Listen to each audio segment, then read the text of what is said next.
معزز ناظرین، السلام علیکم ورحمۃ اللہ وبرکاتہ۔ اللہ تبارک و تعالیٰ نے ہر امت کے اندر قربانی کو مشروع فرمایا۔ قربانی یہ عربی زبان کا لفظ قربان سے ماخوذ ہے، جس کے معنی ہی ہے ما یتقرب بہ الی اللہ،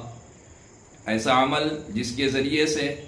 اللہ رب العزت کا قرب حاصل کیا جاتا ہے۔ چنانچہ اللہ تبارک و تعالیٰ نے سورہ مائدہ آیت نمبر 27 کے اندر اسے ذکر فرمایا کہ حضرت آدم علیہ السلام کے دو بیٹوں نے قربانی پیش کی، ان میں سے ایک متقی اور راستہ باز اور پرہیزگار تھا، اس کی قربانی قبول ہوئی، اور دوسرے کی قربانی اس کی نیت میں فطور ہونے کی وجہ سے رد اور مردود ہو گئی۔ اسی طریقے سے سورہ حج آیت نمبر 37 کے اندر اللہ فرماتے ہیں کہ ہم نے ہر امت کے لیے قربانی کو مشروع فرمایا تاکہ وہ لوگ انہیں اللہ رب العزت کے عطا کردہ مخصوص جانوروں کے اوپر اللہ رب العزت کا نام لے سکیں۔ اسی طریقے سے سورہ کوثر آیت نمبر 2 کے اندر اللہ تبارک تعالیٰ فرماتے ہیں فَصَلِّ لِرَبِّكَ وَانْحَرْ۔ یہاں حضرت حسن بصری رحمۃ اللہ تعالیٰ علیہ تفسیر فرماتے ہوئے کہتے ہیں کہ فَصَلِّ لِرَبِّكَ، اس سے مراد یہ ہے کہ عید الاضحیٰ کی نماز آپ پڑھیے، وانحر، اور اس سے مراد یہ ہے کہ یوم النحر میں یعنی قربانی کے دن میں آپ قربانی کیجیے۔ تو ان 3 آیات کریمہ سے قربانی کی فضیلت ثابت ہوتی ہے، قربانی کا ثبوت ثابت ہوتا۔ ایسے ہی احادیث طیبہ کے اندر بھی قربانی کے متعدد فضائل ذکر کیے گئے۔ میں 3 احادیث کی طرف آپ کے سامنے اشارہ کر رہا ہوں۔ پہلی حدیث شریف جو ابن ماجہ کی روایت ہے، زید ابن ارقم رضی اللہ تعالیٰ عنہ راوی ہے اس روایت کے، کہ نبی کریم صلی اللہ علیہ وسلم سے جب صحابہ نے پوچھا کہ یا رسول اللہ ما ہی الاضاحی، قال سنت ابیکم ابراہیم، کہ اللہ کے رسول صلی اللہ علیہ وسلم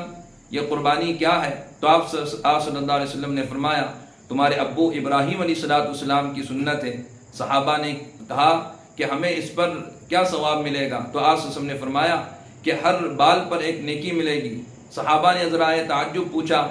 تو اون کے بدلے کیا ملے گا جبکہ بھیڑ اور دمبے کی قربانی کی جائے؟ تو آپ صلی اللہ علیہ وسلم نے کہا کہ اللہ تبارک و تعالیٰ اپنے فضل کرم سے بھیڑ اور دمبے میں بھی ہر اون میں اور ہر بال کے عوض میں اللہ تبارک و تعالیٰ ایک نیکی مرحمت فرمائیں گے۔ دوسری فضیلت جو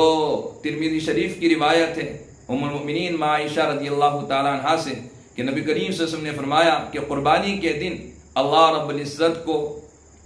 قربانی سے زیادہ کوئی عمل محبوب نہیں ہے۔ قربانی کے دن اللہ رب العزت کے نزدیک سب سے زیادہ محبوب اور پسندیدہ عمل وہ قربانی کرنا ہے۔ چنانچہ قربانی کردہ جانور کل قیامت کے دن اپنے سینگوں، اپنے بالوں اور اپنی کھروں کے ساتھ انشاءاللہ وہ حاضر ہوگا اور قربانی کرنے والے کہ عمل قربانی کی وہ شہادت پیش کرے گا۔ اسی طریقے سے مصنف عبدالرزاق کی روایت میں ام المؤمنین ماں عائشہ رضی اللہ تعالیٰ عنہا ہی سے روایت ہے، وہ فرماتی ہیں کہ نبی کریم صلی اللہ علیہ وسلم نے فرمایا کہ وہ لوگوں قربانی کرو، اور ساتھ ہی ساتھ یہ فرمایا کہ خوش دلی سے قربانی کرو، اس لیے کہ جب کبھی کوئی مومن قربانی کرتا ہے اور قربانی کرنے کے لیے جانور کو قبلہ رو لٹاتا ہے اور پھر وہ جانور اللہ کے نام پر قربان ہو جاتا ہے، تو اس قربانی کردہ جانور کا خون، اس کی لید، اس کے سینگ اور اسی طرح سے اس کے بال، اس کے کھر، یہ سب کے سب کل قیامت کے دن میزان عمل کے اندر نیکیوں کی شکل کے اندر حاضر ہوں گے۔ یہ تو چند قرآن سے اور احادیث سے میں نے آپ کے سامنے چند فضائل کو ذکر کیا۔ ایسے ہی دلائل عقلیہ سے بھی قربانی کی بڑی فضیلت ہمارے سامنے کھلتی ہے۔ چنانچہ علامہ بدر الدین عینی الحنفی وہ فرماتے ہیں کہ جو مالی عبادات ہے وہ 2 طرح سے ہوتی ہے۔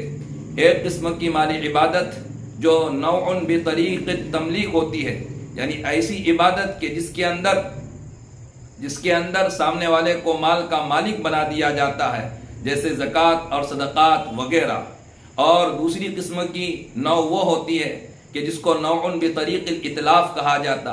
جس میں مال کو اپنی ملکیت سے نکالا تو جاتا ہے لیکن اس مال کا کسی کو مالک نہیں بنایا جاتا، جیسا کہ اعتاق یعنی غلاموں کو آزاد کرنا، گرچہ اس زمانے کے اندر غلامی کا دور نہیں ہے، لہذا غلاموں کو آزاد کرنے والے عمل پر عمل کرنا یہ بھی متحقق نہیں ہے، لیکن قربانی ایک ایسا عمل ہے کہ جس کے اندر دونوں مالی عبادتیں آ کر کے جمع ہو جاتی ہے۔ وہ اس طور پر کہ قربانی کرنے کے اندر جب بندہ اللہ کے نام پر جانور کو قربان کرتا ہے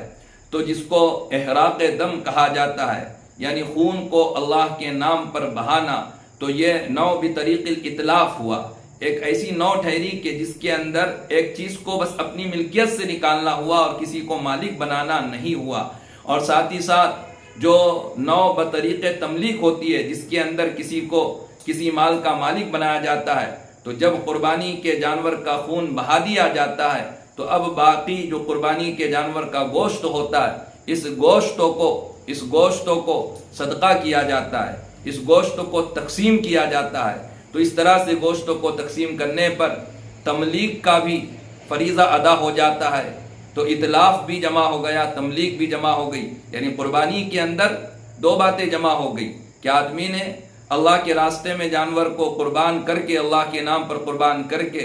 ایک تو جانور کو اپنی ملکیت سے نکال دیا، دوسرا قربانی کے جانور کا گوشت تقسیم کر کے اللہ کے بندوں کو ایک مال کا اس نے مالک بھی بنایا، تو دونوں عبادتیں اس میں آ کر جمع ہو جاتی ہے۔ اس کی وجہ سے قربانی کی فضیلت بڑھ جاتی ہے۔ اور سب سے بڑی بات یہ ہے کہ حضرت ابراہیم خلیل اللہ علیہ الصلاۃ والسلام نے اللہ کے حکم پر اپنے فرزند جلیل اسماعیل ذبیح اللہ کو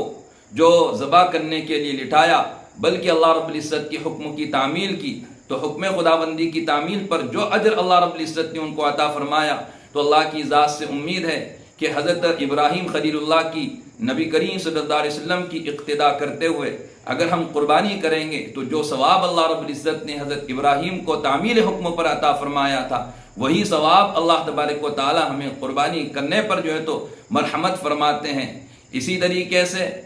طریقے سے جب ایک مومن جب اللہ کے نام پر جانور کو قربان کرتا ہے تو وہ زبان حال سے یوں گویا ہوتا ہے کہ جان دی ہوئی اسی کی تھی، حق تو یوں ہے کہ حق ادا نہ ہوا۔ اس لیے آپ سے درخواست ہے کہ جب قربانی کے ایام ہمارے سامنے ہیں، قربانی کا موقع ہمارے سامنے ہے، اللہ نے اگر ہمیں استطاعت عطا فرمائی تو بڑی خوش دلی سے قربانی کے اس فریضے کو بجا لائے اور قربانی کرنے میں کسی بھی طرح کی کوئی جھجک محسوس نہ کرے، قربانی کرنے کے اندر بزدلی نہ دکھلائے، بلکہ پوری ہمت سے کام لے کر کے اللہ کے راہ میں اللہ کے دیے ہوئے مال کو قربان کرنے والے بنے۔ اللہ رب العزت عمل کی توفیق مرحمت فرمائے۔